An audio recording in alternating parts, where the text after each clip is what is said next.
L'Europe, en ce moment, tout le monde en parle. Elle est la cause de tout et de son contraire. Elle doit tout régler ou laisser faire. C'est pour défendre une vision de l'Europe, de la proximité et de l'engagement quotidien que nous devons montrer ce qui se fait sur le terrain. Pour notre région, un rapide bilan pour bien défendre ou bien voir l'avenir. Les fonds européens, ce sont plus précisément quelques 3,2 milliards de crédits investis par l'Europe sur le territoire d'Occitanie entre 2014 et 2020. Et je vous rappelle que 3 milliards de ces crédits sont gérés directement par la région en tant qu'autorité de gestion. Le Lido, il fallait faire quelque chose parce qu'il s'est érodé d'une façon particulièrement préoccupante. La plage disparaissait, la route était démolie.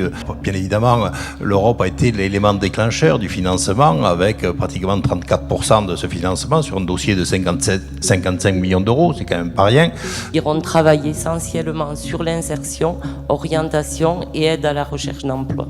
Le parcours orientation-insertion est financé déjà par la région Occitanie et à 50% par le FSE. Notre objectif, c'est de créer un nouvel avion pour aller mettre un gros coup de pied dans cette fourmilière et aller prendre la place de nos petits concurrents américains qui sont les seuls et uniques occupants de ce marché depuis 50 ans. On a déposé dès le début de la société une demande de FEDER qui a été un petit peu longue à obtenir puisqu'on était en pleine réforme territoriale ou au début. Plusieurs dizaines d'investisseurs qu'on a rencontrés au préalable nous ont toujours dit non. Et bizarrement, comme par hasard, juste après, les gens nous ont accompagnés. Les territoires sont la clé pour redéfinir un projet européen proche des citoyens et qui réponde aux enjeux qui se posent. On a beaucoup parlé ici de citoyenneté européenne et de comment les citoyens s'approprient quelque part l'Europe. Il n'y a encore rien de mieux que de leur montrer des projets qui sont financés par l'Europe et qui se trouvent à côté de chez eux. Nous vivons un moment politique particulier en Europe parce que c'est la première fois de notre histoire qu'il y a un pays membre qui quitte le club. Donc il y a un questionnement politique essentiel. Ça laisse aussi un trou dans les budgets à hauteur de 13 milliards d'euros sur 7 ans. Les politiques dites traditionnelles, dont la nôtre, la politique de cohésion, et la politique agricole commune, ont dû faire face à une analyse pour voir comment on peut les réorienter, les recentrer, de manière à donner les résultats qu'on attend, mais avec un peu moins de moyens. Les questions qu'on s'est posées pendant tant d'années de cohésion sociale, d'harmonisation fiscale, où on voit bien qu'on avance tellement peu sur ces sujets-là, on n'a plus le choix aujourd'hui. Il faut le faire très vite.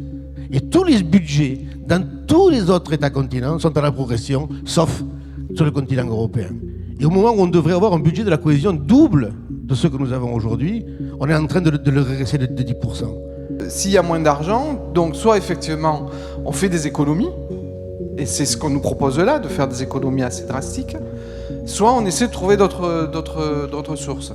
Il faut faire en sorte justement d'avoir une nouvelle fiscalité qui puisse alimenter le budget européen et permettre d'accélérer des processus, notamment des processus tels que ceux qui ont été présentés ce matin, où on voit bien qu'avec des financements, on arrive à jouer des effets de levier pour permettre le développement de l'Union européenne. Mon souhait, c'est que les leaders politiques français qui portent le projet européen sachent se parler pour convaincre au niveau des autres États. Après, on pourra peser sur la Commission. Non,